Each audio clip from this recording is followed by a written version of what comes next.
కీర్తనల గ్రంథము 84వ కీర్తన 2వ వచనాన్ని చదువుకుందామండి. యెహోవా మందిర ఆవరణములను చూడవలనని నా ప్రాణం ఎంతో ఆశపడుచున్నది, అది సొమ్మసల్లుచున్నది. జీవము గల దేవుణ్ణి దర్శించుటకు నా హృదయమును నా శరీరమును ఆనందముతో కేకలు వేయుచున్నది. ఏమండి, మరి దేవుని మందిరముకు ఉన్న ప్రాముఖ్యత ఏంటో అర్థమవుతే దానికోసం ఏం కలిగి ఉంటామో తెలుసండి. ఈ యొక్క భక్తుడి యొక్క ప్రాణము, హృదయము, ఆత్మ అంట దేవుని సహవాసంలో గడపాలని. ఏమండి, దేవుడు మనలో నివాసం ఉండేవాడు, కానీ తన ప్రియులైన వారు అందరూ కలుసుకునే చోటేమిటి? దేవుని మందిరం. ఈయన చెప్తున్న మాట చూడండి, నాకెంత ఆశగా ఉందయ్యా అంటే నా శరీరము. ఏమండి, సాధారణంగా మందిరానికి రావాలంటే శరీరం అలసటతో ఉంటుంది, అవునా కదండి? శరీరం ఎలా ఉంటుందండి?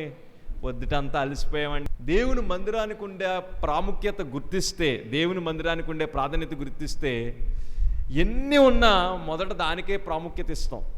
ఏమండి, విచిత్రం ఏంటంటే ఆఫీసులకి టైంకి వెళ్తూ ఉంటాం, చేసే కూలి పనులకి టైంకి వెళ్తూ ఉంటాం, పిల్లల్ని స్కూల్కి పంపే విషయంలో కూడా ఏమండి ఒక 5 నిమిషాలు ముందు పంపుతారా, హడావిడిగా పంపుతారా?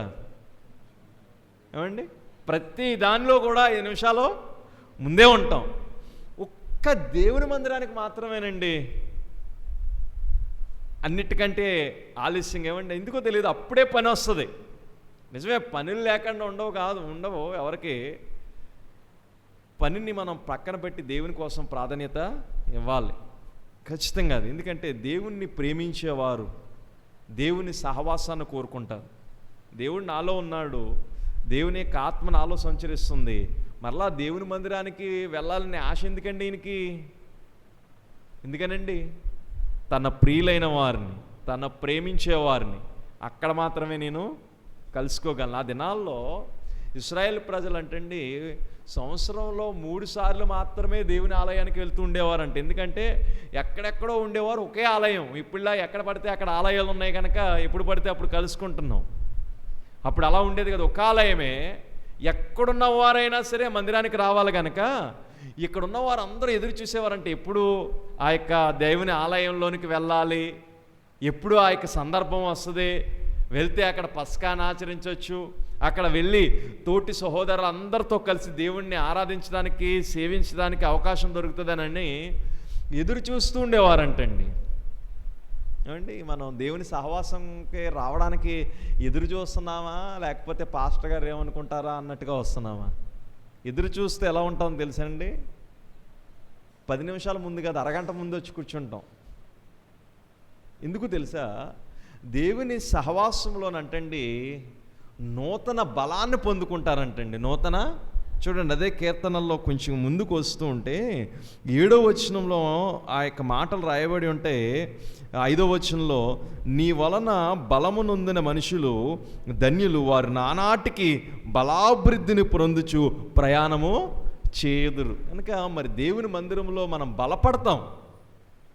సాధారణంగా దేవుని మందిరంలో కూర్చుంటే నీరసం, అలసట ఇవి వస్తూ ఉంటాయి.